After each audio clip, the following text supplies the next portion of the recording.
The next thing the bile does as it moves through the intestines is to balance the immune system. When most people think of the immune system, they think of white blood cells floating through the bloodstream. But over 1/2 of the immune system is actually located in the intestines. The job of the immune system in the intestines is much more difficult than that in the bloodstream. Infections only rarely make it into the blood, but every day our intestines are exposed to millions of parasites, bacteria, and fungi. Because the intestinal immune system is continually at war with these microbes, it is much easier for it to become overly aggressive and start to attack our own tissue. What bile does is to regulate the intestinal immune system, helping to prevent it from becoming overly aggressive and causing autoimmune disorders.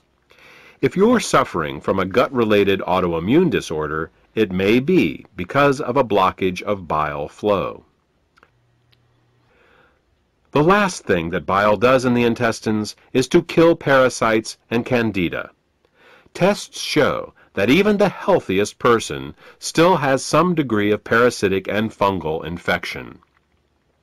While there are many antiparasitic and antifungal remedies available in the marketplace, most of them are mildly toxic and therefore unsuitable for daily use.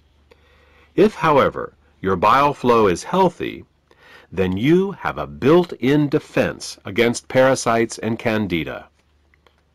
Well, that about covers what bile does to maintain the health of the intestines, and what happens when bile can't get into the intestines in proper amounts due to the presence of biliary sludge and gallstones.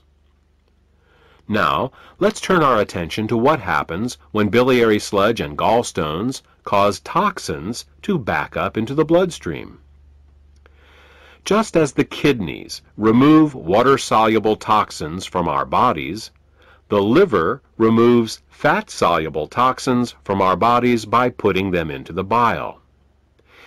If the bile gets clogged up due to biliary sludge and/or gallstones, then the fat-soluble toxins can't get out, and they start to build up in the body. One of the first signs that bile is backing up is an increase in cholesterol. This happens because the only way cholesterol can leave the body is through the bile. Impaired bile excretion causes cholesterol levels to rise. It's that simple.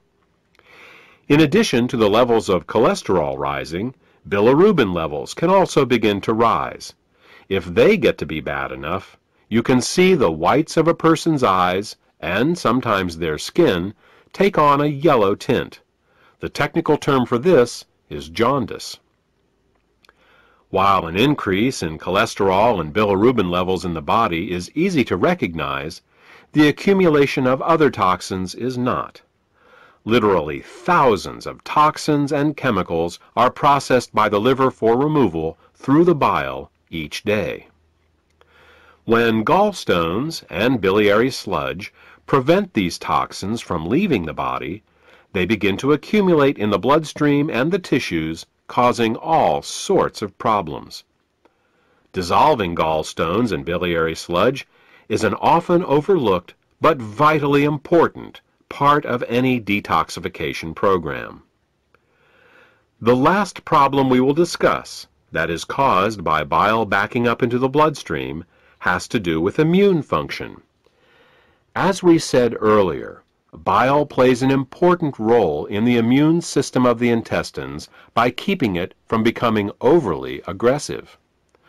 Unfortunately, what's good for the immune system of the intestines is terrible for the rest of the body. Studies have shown that when bile acids are present in the bloodstream, they inhibit chemotaxis and phagocytosis. These are fancy words for how well white blood cells can locate, move towards, and swallow infectious microbes. Thus, what starts out as a beneficial immunoregulative action in the intestines becomes an immunosuppressive action in the bloodstream and the tissues. These are all effects of bile backing up in the bloodstream. The final set of problems we will discuss is how biliary sludge and gallstones can affect the neighboring organs. In addition to bile acids backing up into the bloodstream, bile can also back up into the pancreas and liver, where it can cause alkaline burns. This is because the liver, pancreas, and gallbladder all share the same basic plumbing, the common bile duct. There are valves that keep the bile from backing up into the liver and pancreas. If a small stone finds its way into one of these valves, the valve can get stuck in the open position. If this happens, then every time the gallbladder contracts to squeeze the bile into the small intestines, it can also squeeze the bile into the pancreas and the liver, causing caustic alkali burns and irritation. You see, very alkaline substances can burn us just as easily as very acidic ones. And with a pH of 9.5, bile is very alkaline. Mild alkali burns for a short time in these organs may only result in local irritation, but over a long period of time, these alkali burns can cause diabetes, hepatitis, and cancer.